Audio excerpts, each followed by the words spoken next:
তো গাইজ আজকে আমরা চলে এসেছি সেই শঙ্করপুর পালপাড়া আমাদের সিভিলিস্টার ক্যাটারিং এর তরফ থেকে পরিবেশন করাতে। তো আজকে কে কি কাজ করতে চলো দেখা যাক।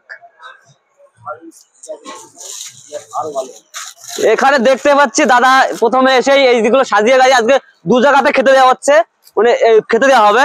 দেখো আমরা সাজিয়ে সুন্দর করে সাজিয়ে মেনু কার্ড দিয়ে পুরো সুন্দরভাবে আমাদের সিভিলিস্টার ক্যাটারিং সুন্দরভাবে রেখে দিয়েছি। তো এখানে দেখতে পাচ্ছি হজমোলা পরিবেশন মানে ছিটছে, হজমোলার সাথে যে ইউনিটটা আমরা তৈরি করেছি আজকে পাতার উপরে টিস্যু দেওয়া হচ্ছে, তার উপরে হজমোলার প্যাকেট দেওয়া হচ্ছে। তো গাইজ আমরা অনেক ক্ষেত্রে দেখি যে অনেক ভিড়ের ক্ষেত্রে যখন বড় বড় কাজে যাই দেখতে পাই যে 800-900 লোকের আয়োজন যখন হয় ভিড় হয়ে যায় অনেক, সেই ক্ষেত্রে অনেকে হজমোলা বা অনেক কিছু পায় না। তো হজমোলাটাই মেন, যেহেতু সবার খাওয়া অনেকের হজম শক্তি কম আছে, যেহেতু এখানে মটনের ব্যবস্থা রয়েছে, চিকেনের ব্যবস্থা রয়েছে, অনেক বড় বড় মাছ আছে যেরকম কাতলা মাছ, রুই মাছ আছে। তো সেই ক্ষেত্রে অনেকেই হজমের শক্তির জন্য হজমোলাটা পেয়ে থাকে না। তো সেই কারণে আজকে আমরা একটা ইউনিট তৈরি করেছি। তো গাইজ আজকে এই শঙ্করপুর পালপাড়াতে কি কি মেনু থাকছে আর কার বিয়ে কার বৌভাত সেটা তোমাদেরকে দেখাবো। তো আগে তোমাদেরকে মেনু কার্ডে কি কি মেনু থাকছে দেখিয়ে নেবো, চলো। তো গাইজ তোমরা প্রথমে দেখতে পাচ্ছ বধূবরণ, উত্তম ও শিবানী। তো গাইজ আজকের মেনু থাকছে, আজকের মেনু এখানে রয়েছে মিনারেল ওয়াটার, লেবু, রুমালি রুটি, চানা মশলা, সাদা ভাত, মুড়িঘন্ট, ডাল, চিপস, পাবদা ঝাল। গাইজ অনেকে জানে না, সিভিলিস্টার ক্যাটারিং একটা দাদার কাছে জিজ্ঞাসা করছে পাবদা ঝাল মানে কি। তখন আমিও জানতাম না যে পাবদা ঝালটা কি। তখন শুনতে পেলাম পাবদা ঝাল মানে মাছ। তো মাছ তো পাবদা মাছকে পাবদা ঝাল বলা হয়। অনেকে জানে না পাবদা ঝালটা কি। হ্যাঁ, পাবদা মাছের যে তরকারিটা হয় এবং যে মাছটা তৈরি করা হয় তাকে বলে পাবদা ঝাল। তো আজকে আমি সেটা জানলাম। আমি একদিন ধরে ক্যাটারিং করছি, অন্তত 3 থেকে 4 বছর ক্যাটারিং করছি, আজকে জানলাম যে পাবদা ঝাল মানে পাবদা মাছ।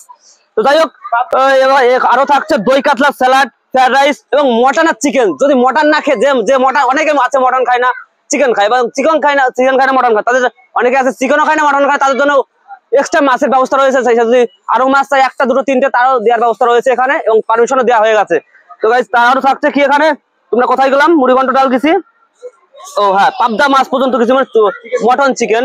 তো এখানে থাকে আরো থাকছে চাটনি, পাপড়, লট, চমচম আর রসগোল্লা। গাইস আজকে সেই বিদেশি রসগোল্লা, বড় বড় রসগোল্লা থাকছে এখানে।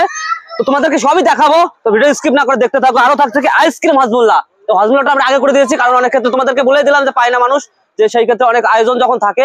আর বেশি কথা বলবো না, এবার যাবো এই বাড়ির ডেকোরেশনটা দেখতে। এই বাড়ির সব থেকে বেশি আমার পছন্দ হয়েছে এই যে সিঁড়ি দিয়ে নেমে হেঁটে মাঠের ভিতরে যে খেতে দেওয়া জায়গাটা, যেখানে খেতে দেওয়া হচ্ছে, যেখানে আমরা পরিবেশন করাচ্ছি, সব থেকে বেশি পছন্দ হয়েছে আমার এই জায়গাটা। কারণ এত সুন্দর জায়গায়, এত ফাঁকা জায়গায়, এত সুন্দর জায়গা নিয়ে মানুষকে পরিবেশন করাতে হচ্ছে।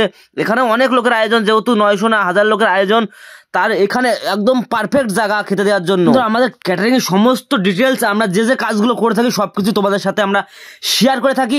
তো গাইস আজকের মেনুগুলো তোমরা দেখেই বুঝতে পারছো যে কত লোকের আয়োজন হতে পারে। তো বন্ধুরা আমরা যখন পরিবেশন শুরু করবো তখন আমরা পরিবেশনের জায়গা ছেড়ে 1 সেকেন্ডও কোথাও নড়তে পারবো না, সেই কারণে এখন আমরা ডেকোরেশনটা দেখে নিচ্ছি আর সব জায়গায় ঘুরে ঘুরে দেখে নিচ্ছি। এই যে শিবম বাবু আজকে ডেকোরেশনটা আলাদাই ধরনের গাইস, দেখতেই পাচ্ছ। আর এরা তো হিরো সত্যি, এদের তো মানে এদের জন্য ডেকোরেশনটা আরো সুন্দর লাগে।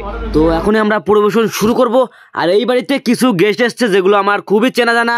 তো এদের কাছ থেকে শুনে নেবো যে আমাদের সিভিলিস্টার ক্যাটারিং এর সার্ভিসিং তাদের কাছে কেমন লাগছে। এদের মুখ থেকে শুনলাম খুবই সুন্দর সার্ভিসিং আর খুবই সুন্দর ক্যাটারিং। আর আমি দুঃখিত যে তোমাদেরকে ওদের ভয়েসটা দিতে পারিনি, কারণ জানো তো বিয়ে বৌভাত বাড়ি যে অত্যাধিক গান চলে, আর গান চলার কারণে আমার ভিডিওতে কপিরাইট পড়তে পারে, সেই কারণে ওদের ভয়েস আমি দিতে পারিনি, ওই জন্য আমি খুবই দুঃখিত। তো চেষ্টা করবো আমি অনেকটাই ভয়েস দিতে। তো আজকের মতো ভিডিওটা কেমন লাগলো লাইক কমেন্ট শেয়ার করে জানিয়ে দিও। তো সবাই ভালো থাকবেন, সুস্থ থাকবেন। আমরা এখন অনেক রাত হয়ে গেছে, সেই কারণে এখন আমরা খেতে বসবো আমাদের সব ক্যাটারিং সদস্যরা। তো বন্ধুরা ফাইনালি আমরা খেতে বসে গেছি, আর সব ক্যাটারিং সদস্য দাদারা এখানে বসে গেছে। এখন 2 জন খেতে দেবে আর সবাইকে খেতে বসিয়ে দিয়েছে, কারণ 2 জন থাকলে পরে আমাদের পরিবেশন করাতে পারবে। তাদেরকে পরবর্তীতে আমরা যখন খেয়ে উঠবো তখন সবাই আমাদের পাত্রগুলো, যে পাত্রে খেতে দেওয়া হয় সেগুলো রেডি করবে। চলো বাড়ি যাওয়ার আগে বউ আর বরকে আর একবার করে দেখে আসি। গাইস দেখা হয়ে গেল বউ আর বরকে, এখন বাজে 2:35। তো এখন এই মুহূর্তে আমরা বাড়ি যাওয়ার জন্য রওনা হয়ে গেছি। এই যে আমাদের পথের সাথে চলার সাথে সঙ্গের সাথে। অনেক রাত হয়েছে, আজ এই পর্যন্ত। সবাই ভালো থাকবেন, সুস্থ থাকবেন আর আমার ভিডিও দেখতে থাকবেন।